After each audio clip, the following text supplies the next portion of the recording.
Hello everyone.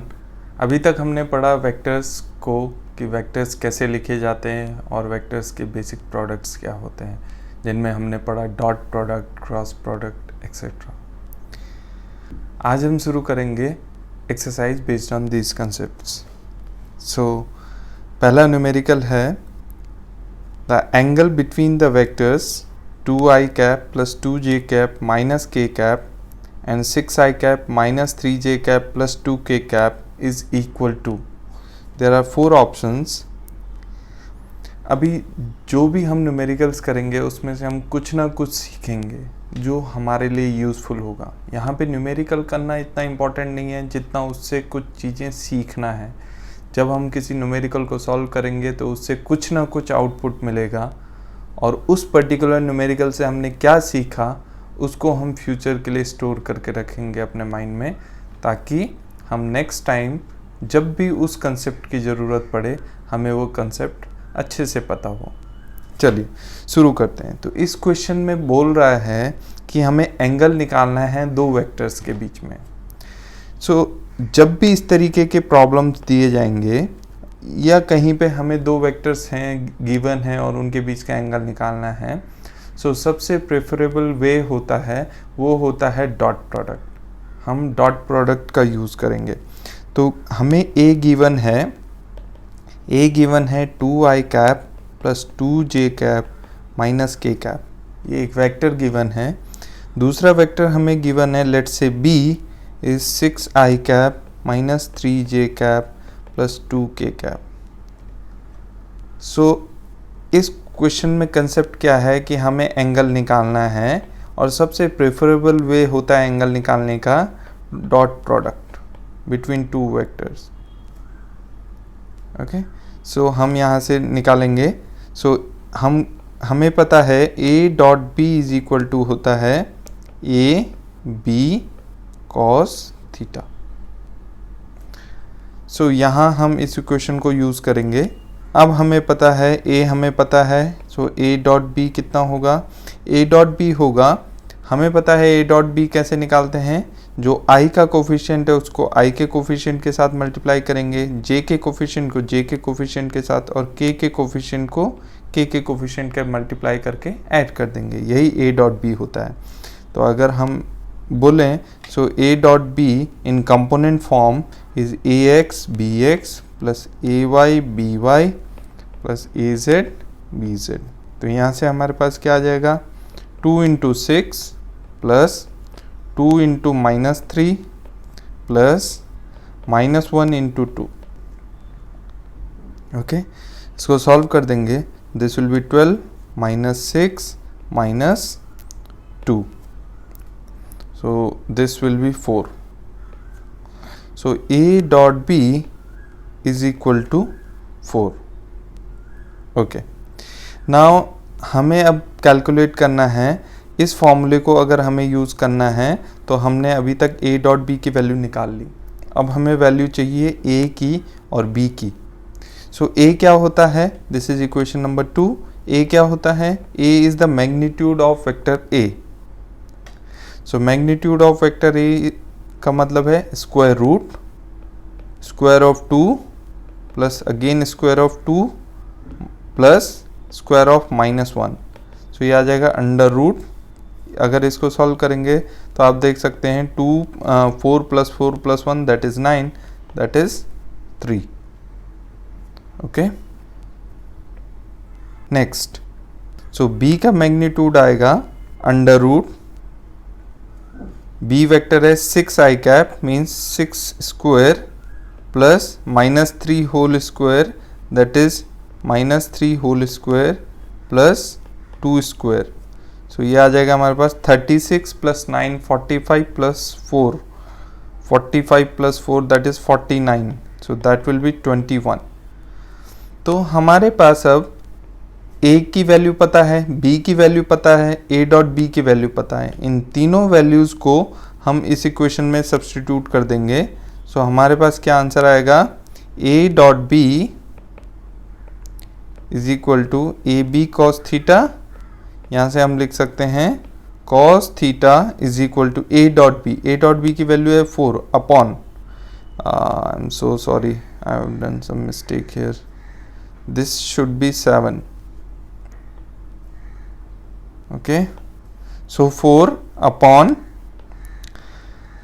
A magnitude means 3 into 7, so that will be 4 upon 21. So हमें angle पूछा हुआ था, तो एंगल हो जाएगा cos inverse 4 upon 21.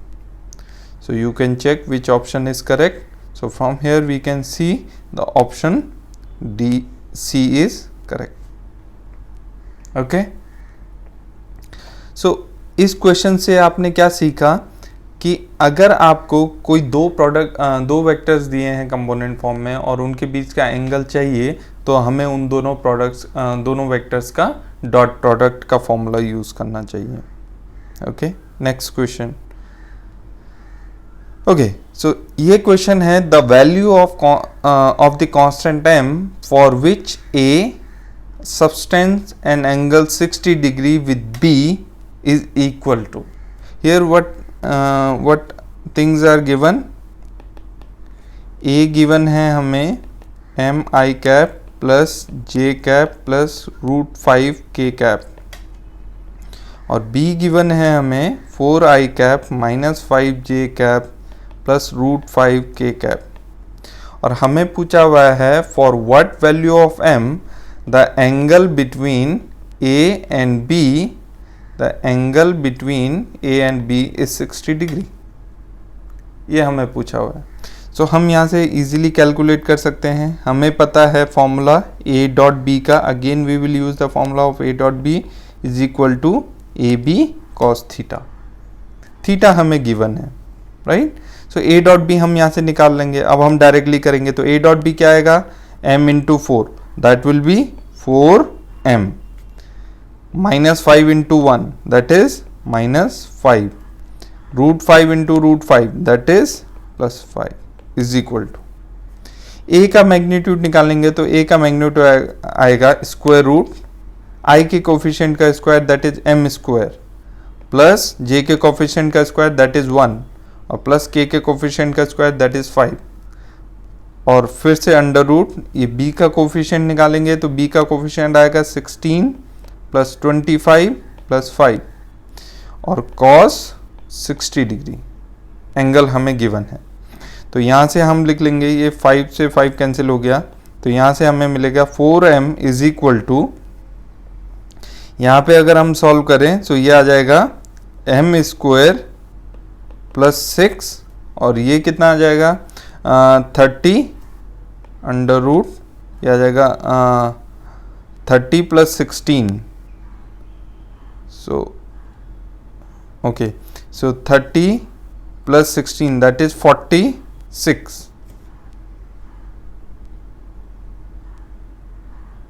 और ये हो जाएगा 1/2. अब हम इसको सॉल्व कर लेंगे. सो इसको सॉल्व करेंगे, सो यहाँ आ जाएगा 8m is equal to under root m square plus 6 under root 46, squaring both sides, so that will be 64m square is equal to, यहाँ पे कितना आ जाएगा m स्क्वायर प्लस 6, और यहाँ आ जाएगा 46. ओके, यहाँ से अगर हम सॉल्व करेंगे सो ये आ जाएगा 64m square minus 46m square is equal to 6 into 46. Further solve करेंगे, 64 में से 46 माइनस होगा तो ये आएगा 18m square is equal to 6 into 46. So m square should be 46 into 6 upon 18. So ये 3 times कैंसिल हो जाएगा. So m is equal to हो जाएगा हमारे पास under root 46/3. So we'll check the answer which option is correct. So m is equal to under root 46/3. So option A is correct. Okay. मेरे ख्याल से सबको समझ में आ गया होगा हमने कैसे कैलकुलेशन किया। Next question, now this question is based on projection. हमने पढ़ा था projection of any vector on any other vector. So numerical क्या है, if the projection of A vector A on vector b is equal to 19/9, then evaluate, then the value of m is equal to. So इस तरीके का question है। सबसे पहले हमें समझना है कि projection of any vector, projection of vector A on vector b, तो हमने ये डिस्कस कर लिया था। ये अगर हमारे पास बी वेक्टर है और ये हमारे पास ए वेक्टर है, इनके बीच में एंगल थीटा है, तो projection of A on B क्या हो जाएगा, इतना length, and that is nothing but A cos theta. So ये आ जाएगा A cos theta. A cos theta को मैं कैसे लिख सकता हूँ, ए कॉस थीटा को मैं लिख सकता हूँ a dot B upon B, और मैं सिंपली इसको इस तरीके से भी लिख सकता हूँ A B cos theta upon B, और ए बी कॉस थीटा होता है A dot B upon B. So यहाँ से आ जाएगा A dot B cap, because B vector upon B magnitude is B cap. Okay, so projection of A vector A on vector B is given by vector A dot unit vector of vector B. Therefore A vector क्या है हमारे पास, I cap plus MJ cap plus K cap dot. Now we have to use here B cap. So B cap के लिए क्या करेंगे, 4I cap minus 4J cap plus 7K cap divided by, here we will write the magnitude of B, that is 16 plus 16 plus 49 is equal to, ये कितना हो जाएगा 19/9। ये given है, हमको बोला हुआ है दैट प्रोजेक्शन इज 19/9। नाउ इसका डॉट प्रोडक्ट कर देंगे, सो वो आएगा 4 minus 4m plus 7 upon √81 is equal to 19/9। इसको लिखेंगे 11 minus 4m upon 9 is equal to 19/9। 9 से 9 कैंसिल हो जाएगा, तो 11 minus 4m is equal to 19। So 4m is equal to आ जाएगा 11 minus 19, that is m is equal to -8/4, that is -2। तो m की वैल्यू आएगी -2।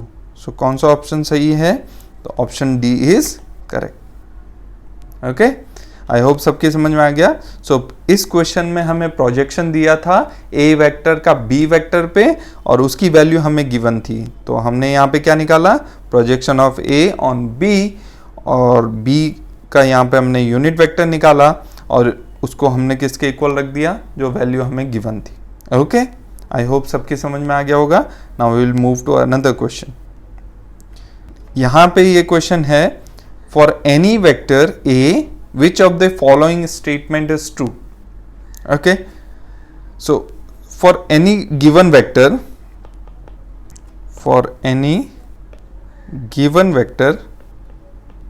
A,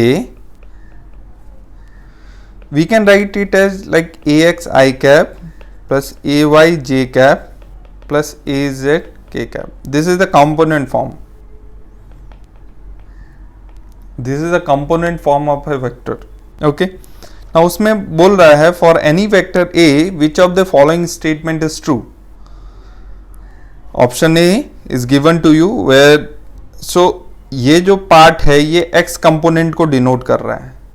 जो आई के साथ मल्टीप्लाई में होता है उसे एक्स कंपोनेंट बोलते हैं, जे के साथ जो मल्टीप्लाई में होता है उसे वाई कंपोनेंट बोलते हैं, और के का जो के साथ जो मल्टीप्लाई में, इन अदर वर्ड्स में बोल सकता हूँ के का जो कोफिशिएंट है उसे हम जेड कंपोनेंट बोलते हैं। ओके, अब आपको समझने वाली बात है कि ये जो कंपोनेंट वैल्यूज हैं फॉर एनी वेक्टर, जो एक्स कंपोनेंट है वो स्केलर है, जब उसमें आई कैप मल्टीप्लाई होता है तब जाकर वो वेक्टर बनता है। सो अगर ए एक्स स्केलर क्वांटिटी है, अब आप इस वाले ऑप्शन को ध्यान से देखिए। इस ऑप्शन में क्या है, ए एक्स की वैल्यू वो बोल रहा है vector A cross I cap. So vector A cross I cap, because ये क्रॉस प्रोडक्ट है और हमें पता है क्रॉस प्रोडक्ट का एंड रिजल्ट वेक्टर आता है, ना कि स्केलर। लेकिन किसी भी वेक्टर का अगर कोई x कंपोनेंट है या y कंपोनेंट है या z कंपोनेंट है, वो अपने आप में स्केलर क्वांटिटीज है।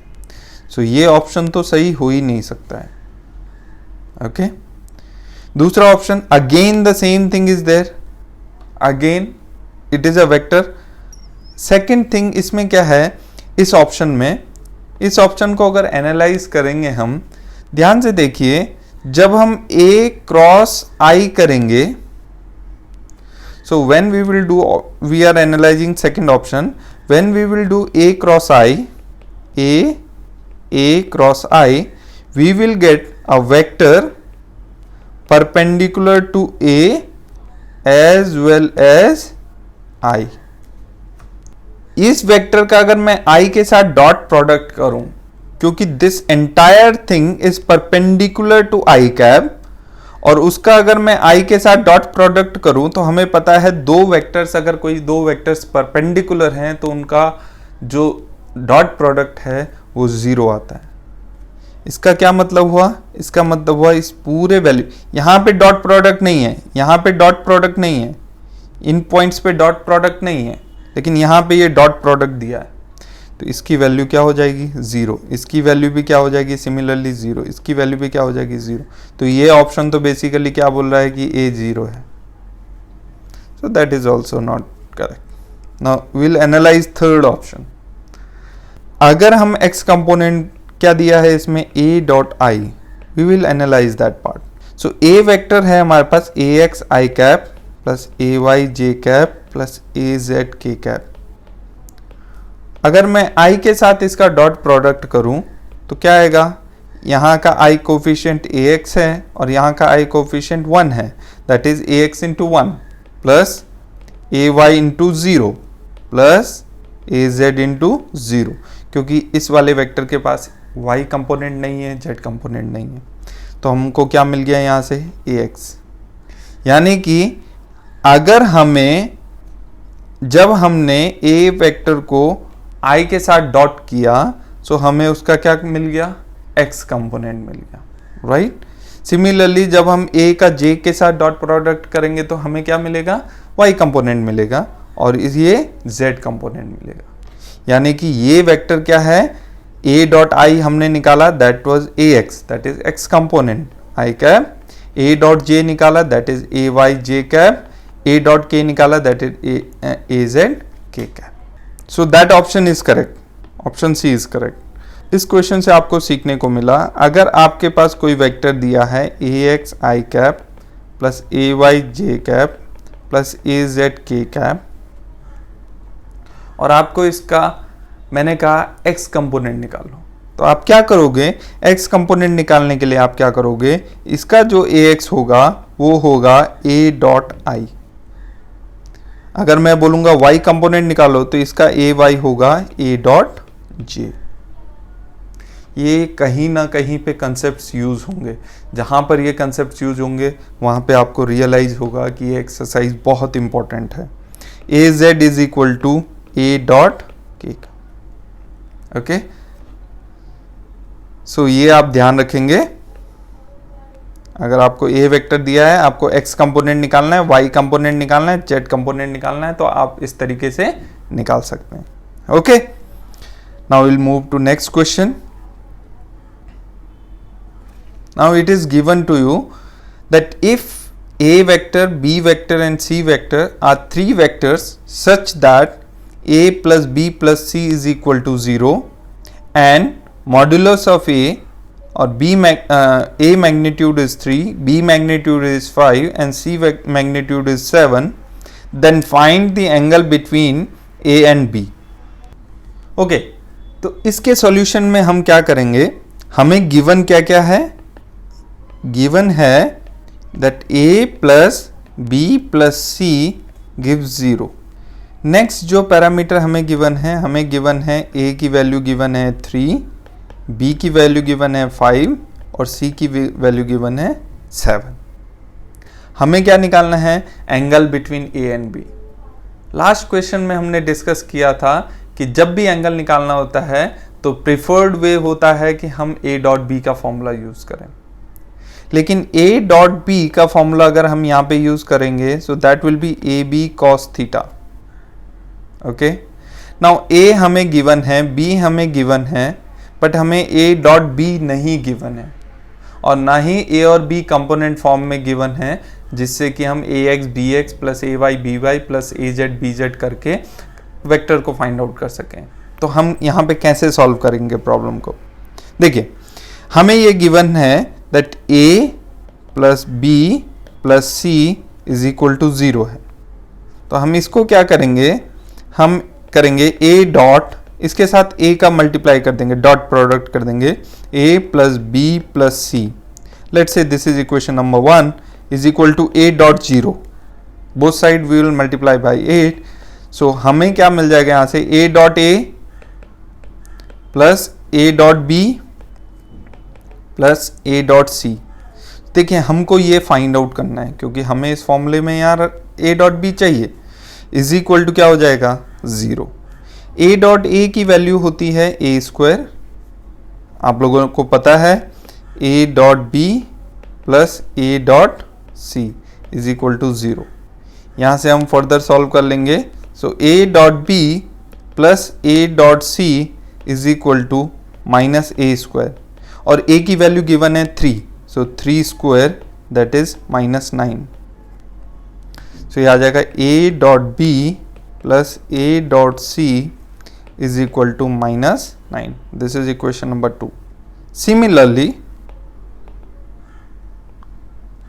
व्हाट वी विल डू, अभी हमने यहाँ पे a का डॉट प्रोडक्ट किया था, अब हम b का डॉट प्रोडक्ट करेंगे। So b dot a plus b plus c is equal to b dot 0, right? Equation 1। So b dot equation 1। आप लोग इसको सॉल्व कर सकते हैं, मैं डायरेक्टली लिख रहा हूं। b डॉट a को हम a डॉट b लिख सकते हैं बिकॉज ये प्रोडक्ट कॉम्यूटेटिव होता है, plus b square plus b dot c is equal to 0। तो यहां से हम क्या लिख लेंगे? a dot b plus b dot c is equal to कितना आ जाएगा? माइनस b स्क्वायर, और b की वैल्यू हमें कितनी गिवन है? b की वैल्यू गिवन है 5, that is minus 25। This is equation number 3। Similarly अब हम c के साथ डॉट प्रोडक्ट ले लेंगे। c के साथ डॉट प्रोडक्ट लेंगे तो क्या आएगा? a dot c plus b dot c is equal to minus c square. आप कर लेंगे, अभी c के साथ डॉट प्रोडक्ट ले लेंगे तो हमारे पास c की वैल्यू गिवन है that is 7, so minus 49, that is equation number 4। सो हमारे पास 3 इक्वेशंस आ गई, a डॉट b, ये वाली और ये वाली। सो हम इन तीनों इक्वेशंस को यूज करेंगे to find out a dot b। तो हम कैसे करेंगे? Adding equation 2, equation 3 and equation 4। जब हम ऐड करेंगे तो देखो यहाँ पे a डॉट b 2 बार आ रहा है, b डॉट c 2 बार आ रहा है, a डॉट c 2 बार आ रहा है। सो आ जाएगा 2 a dot b plus b dot c plus c dot a is equal to, ये आएगा जब इसको सम करेंगे 25 प्लस 9 प्लस 49, सो ये आ जाएगा माइनस 83। ओके, सो यहाँ से हम क्या लिख देंगे? a dot b plus b dot c plus c dot a should be equal to minus 83/2। So this is equation number 5।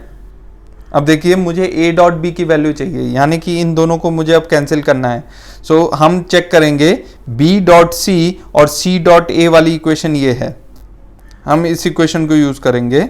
So b dot c plus c dot a that is equation 4 हम लिखेंगे is equal to -49.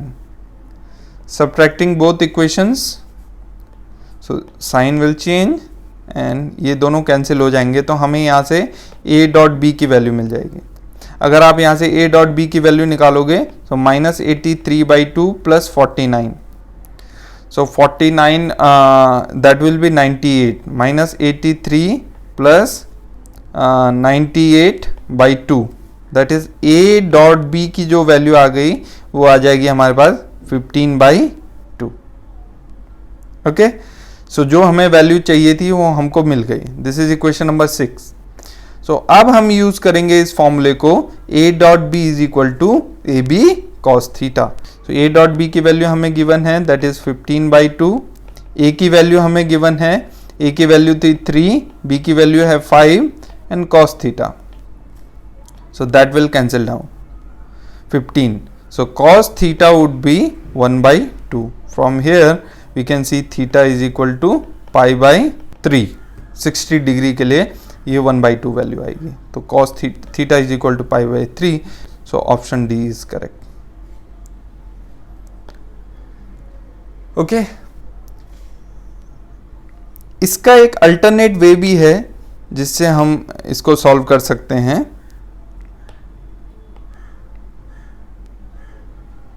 So we will discuss that part also. Alternatively हमें क्या given है, हमें given था a plus B plus C is equal to 0. ये हमें given है, right. So from here we can find out a plus B is equal to -c. Okay, now again हम इसका क्या ले लेंगे, मैग्नीट्यूड ले लेंगे दोनों तरफ. सो दोनों तरफ अगर हमने मैग्नीट्यूड ले लिया तो इसका मैग्नीट्यूड कितना आ जाएगा, a अंडर रूट, ये आ जाएगा a square plus b square plus 2ab cos theta. ये थीटा जो है that is the angle between a and b and it should be equal to c, sorry not c square, that is only c. Squaring both side you will get a square plus b square plus 2ab cos theta is equal to c square. From here a square क्या है, a की value 3 थी, so that is 9. b square means 25 plus 2 into 3 into 5 cos theta is equal to 49. c की value 7 थी, तो यहाँ से हम निकाल लेंगे 2 into 3 into 5 cos theta is equal to 49 minus 34. So that will be 15. So again cos theta is equal to 15 upon 2 into 15. So 15 से 15 cancel, 1/2. Again theta is equal to π/3. So this is one of the alternate way to solve this problem. Okay, I hope सबके समझ में आ गया होगा. इस problem में हमें a और b के बीच का एंगल निकालने के लिए बोला था. तो अगेन अगर हमें सिंपल कंसेप्ट भी पता है कि a और b के एंगल बीच का एंगल निकालने के लिए हमें a डॉट बी का फॉर्मूला यूज करना है, लेकिन a और b कंपोनेंट फॉर्म्स में नहीं दिए हुए हैं. इन दैट केस आपको रास्ते ढूंढने पड़ेंगे कि हम a डॉट बी का टर्म्स कैसे यहाँ पे डेवलप कर सकें. ओके, तो नेक्स्ट क्वेश्चन है, if a and b are unit vectors which of the following statement is true. Given है हमें that a is a unit vector, that means a modulus is 1 और simply a is equal to 1 and simply b is equal to 1 because both vectors are unit vector.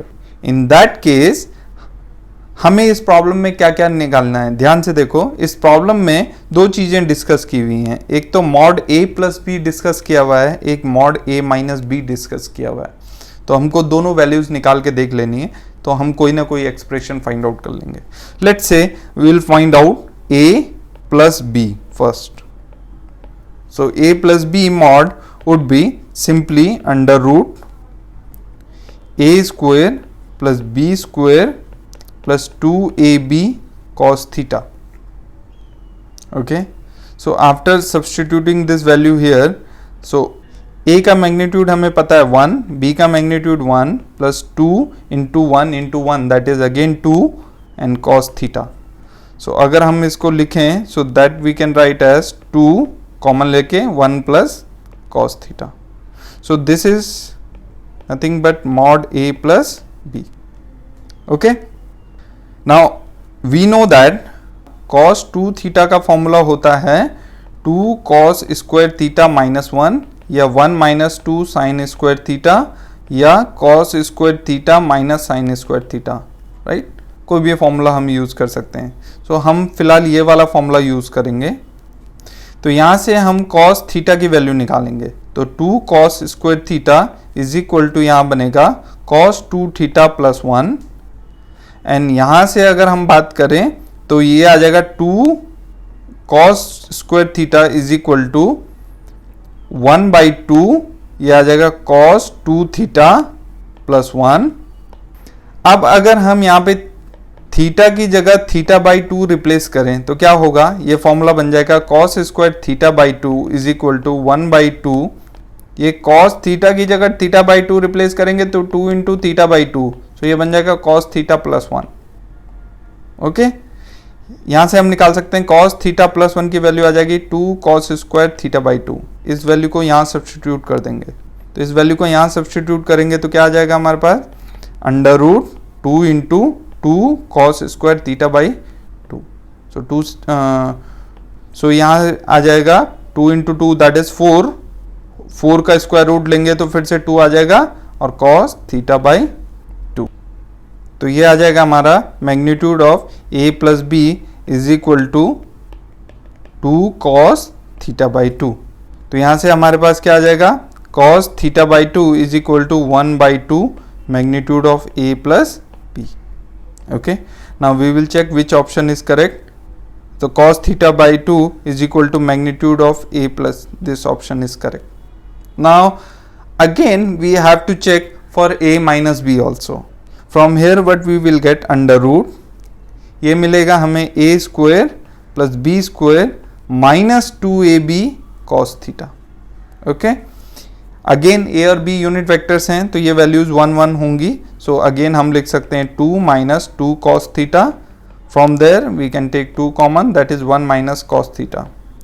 Similar fashion में जैसे आपने इस फॉर्मूले को लेकर यूज़ किया, अगर मैं cos 2 थीटा का ये वाला फॉर्मूला यूज़ करूं और थीटा की जगह थीटा बाई 2 रिप्लेस करूं तो ये वैल्यू जो आएगी, ये वैल्यू होती है 2 साइन स्क्वायर थीटा बाई 2 की.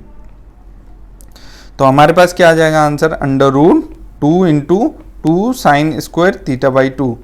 तो ये आ जाएगा under root 4 sine square theta by 2. Alternatively हम क्या लिख सकते हैं, mod A minus B is equal to 2 sine theta by 2. यहाँ से हमारे पास आ जाएगा sine theta by 2 is equal to 1/2 mod A minus B. I hope सबकी समझ में आ गया होगा हमने कैसे निकाला. आपके लिए ये प्रैक्टिस प्रॉब्लम थी, आप चाहे तो इस पे घर पे सॉल्व कर सकते हैं. Okay, now we will check which option is correct for this. Sin theta is equal to this, so option D is also correct. So here two options are correct, B and D. Okay, now कोई पूछेगा कि यहाँ पे ये minus sign कैसे आया. So I'll tell you. मैंने बताया था इसका मैग्नीट्यूड, अगर मुझे मैग्नीट्यूड निकालना है तो मैग्नीट्यूड निकालने का फॉर्मूला क्या होता है, किसी भी वेक्टर का मैग्नीट्यूड हम कैसे निकाल सकते हैं, a डॉट a करके. इसका मतलब अगर आपको a माइनस बी का मैग्नीट्यूड निकालना है तो आपको क्या करना पड़ेगा, square root a minus B dot a minus B. आप इसको सॉल्व कीजिए, आपके पास ये एक्सप्रेशन ही आएगा. ओके, ये आपके लिए होमवर्क है. Try this. Okay, you try this. Okay, coming to next problem. So the question is, suppose a and b are two arbitrary vectors in three-dimensional space having directions cosine LA, MA, NA and LB, MB, NB. What will be the relation between direction cosines if a is perpendicular to b, if a is parallel to b and if a is anti-parallel to b? We need to find out the relations. Okay, so remember, if you remember that unit vector along a vector making alpha angle with x-axis, beta with y-axis and gamma with z-axis is given by a cap. Let's say I am giving a cap is equal to cos alpha I cap plus cos beta j cap plus cos gamma k cap. Now यहाँ पे जो cos alpha होता है that is called L. Okay, this is the direction cosine, this is M and this is N. इसका मतलब क्या है, question में गिवन है कि A जो वेक्टर है उसके डायरेक्शन कोसाइंस है LA, MA, NA और B जो वेक्टर है उसके डायरेक्शन कोसाइंस है LB, MB, NB. इसका मतलब हुआ कि A वेक्टर का यूनिट वेक्टर जो होगा, जो डायरेक्शन को रिप्रेजेंट करेगा, that will be simply LA I cap plus MA J cap plus NA K cap और B वेक्टर का यूनिट वेक्टर होगा LB I cap plus MB J cap plus NB K cap. Okay, I hope यहाँ तक सभी के समझ में आ गया होगा कि हमने जो कंसेप्ट पीछे डायरेक्शन कोसाइंस का पढ़ा था उसको हमने यहाँ पे अप्लाई कर दिया कि अगर किसी वेक्टर्स के हमें डायरेक्शन कोसाइंस पता है तो उस वेक्टर का यूनिट वेक्टर हम तुरंत निकाल सकते हैं in terms of direction cosines. Okay, now first condition क्या है, we need to find out relation between direction cosines when A is perpendicular to B. So when A is perpendicular to B, that first condition is that when A is perpendicular to B.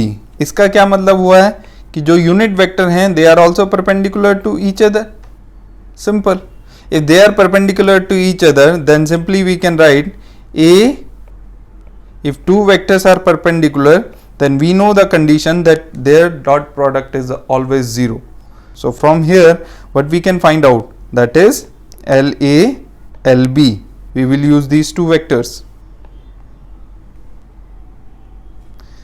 plus MA, MB plus NA, NB is equal to 0.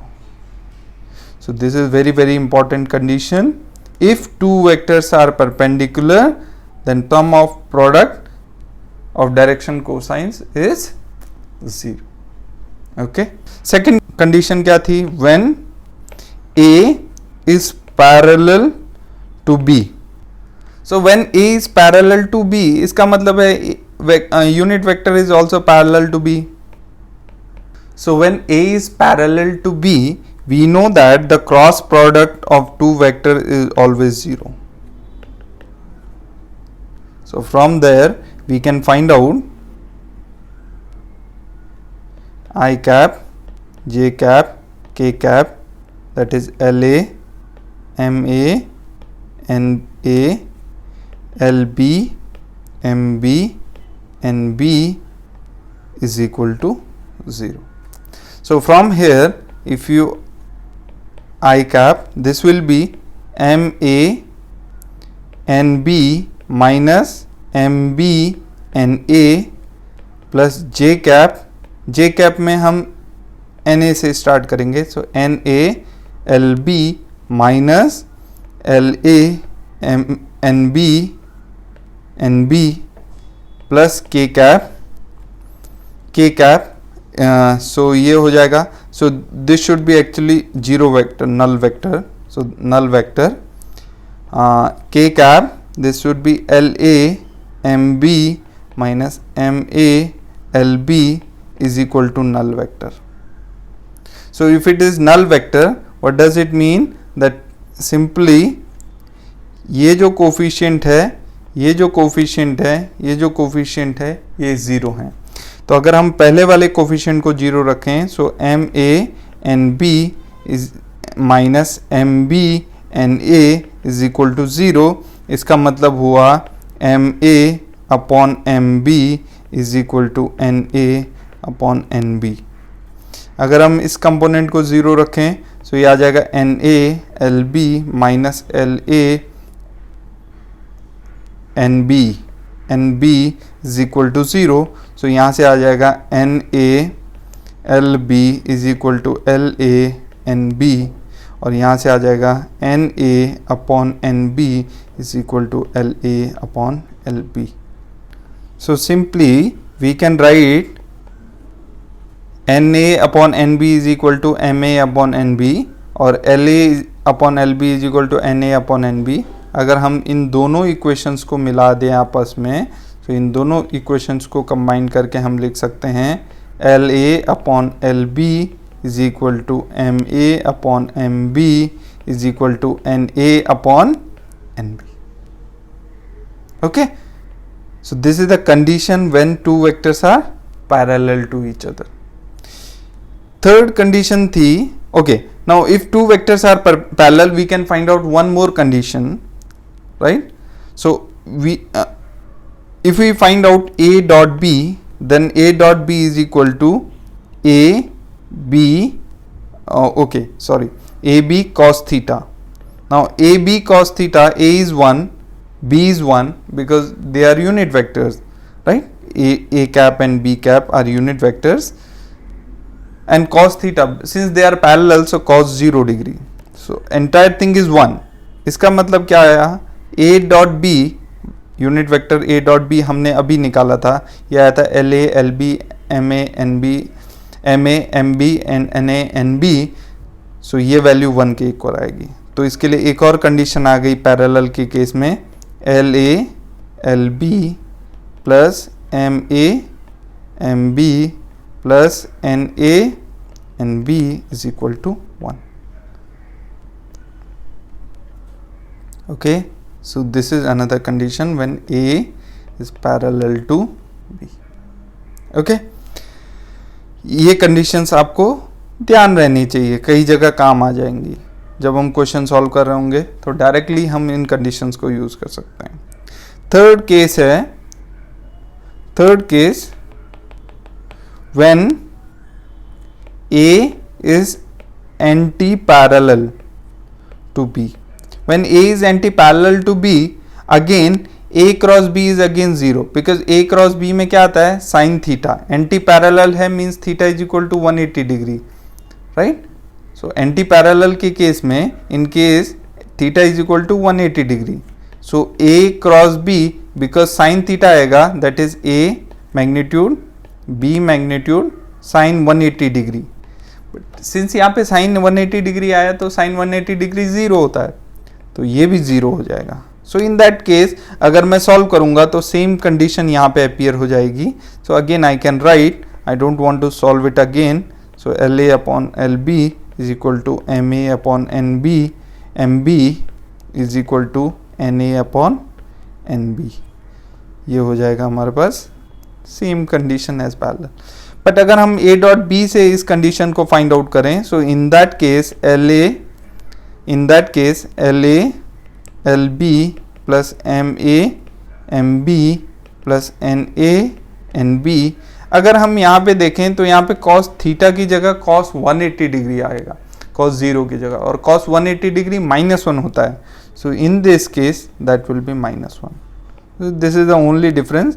When they are anti-parallel, then sum of product is -1.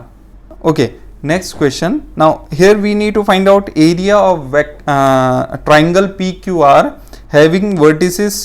Okay, PQR is equal to, so we need to solve it. So we have here we have given a triangle, और इस triangle के जो vertices हैं P, Q और R, ये vertices हमें दिए हुए हैं। P की वैल्यू दे रखी है 1, 3, 2, Q की वैल्यू दी है 2, -1, 1 और R की वैल्यू दी है -1, 2, 3। ये गिवन है। तो हमें क्या निकालना है, इसका ट्राइंगल का एरिया निकालना है। तो area of triangle, if you remember, this is a class 12th maths problem. So area of triangle is 1/2 mod of A cross B, where A and B are the sides of the triangle. So ये A vector हो गया और ये B vector हो गया. So this is B vector. Okay, so now what you need to do, first you need to find out vector A. So vector A would be vector R QR vector. QR vector को हम कैसे निकालेंगे? जो R vector है उसमें से Q वाले coordinates को माइनस करेंगे. That is -1 -2 I cap plus 2 -1 that is 3 J cap plus 3 -1 that is 2 K cap. So ये आ जाएगा -3 I cap plus 3 J cap plus 2 K cap. This is what is A vector. Okay, हमने A vector find out कर लिया, एक side का vector find out कर लिया. अब दूसरी साइड का वेक्टर फाइंड आउट करेंगे. So that is B vector. So B vector can be found QP vector. और QP वेक्टर क्या हो जाएगा? QP means P minus Q.